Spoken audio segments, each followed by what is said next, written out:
Hai, assalamualaikum warahmatullahi wabarakatuh. Jadi di sini saya akan menjelaskan secara singkat materi self control.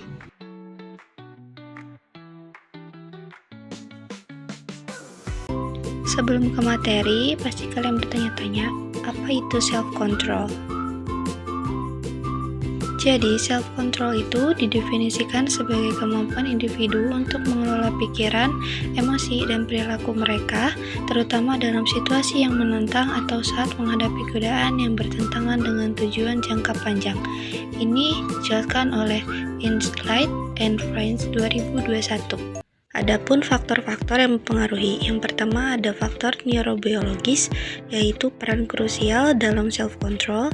Yang kedua ada faktor genetik dan perkembangan, yaitu perbedaan individual. Yang ketiga ada faktor kognitif, yaitu komponen penting dalam self-control. Yang keempat ada faktor lingkungan dan sosial, yang dimana lingkungan sosial, ekonomi, dan budaya mempengaruhi self-control. Yang kelima, faktor motivasional dan emosional, yang dimana yang lebih efektif dan berkelanjutan. Adapun macam-macam, yang pertama ada self-control berbasis inhibisi, yaitu dorongan yang tidak diinginkan. Dua, self-control berbasis inisiasi, yaitu melibatkan pengaktifan.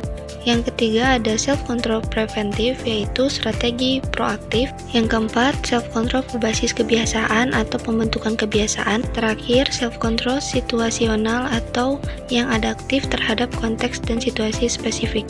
Selanjutnya ada dampak-dampak. Yang pertama ada dampak pada kesehatan fisik, yang dimana melacak individu dari masa anak-anak hingga usia parubaya.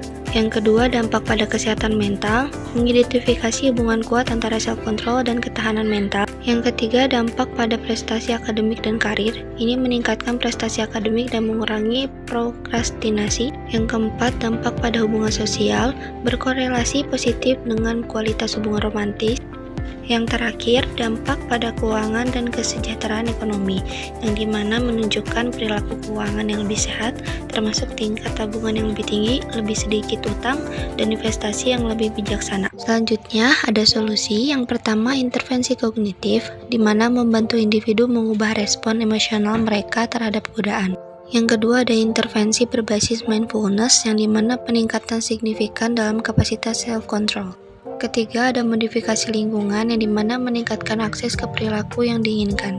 Kesimpulannya, perkembangan riset terkini 2021-2025 menunjukkan bahwa self-control adalah konstruk multidimensi yang dipengaruhi oleh faktor neurobiologis, genetik, kognitif, lingkungan, dan motivasional. Self-control tidak lagi dipandang sebagai sekadar kekuatan kemauan atau inhibisi, tetapi sebagai kumpulan kapasitas adaptif yang melibatkan berbagai macam strategi dan mekanisme.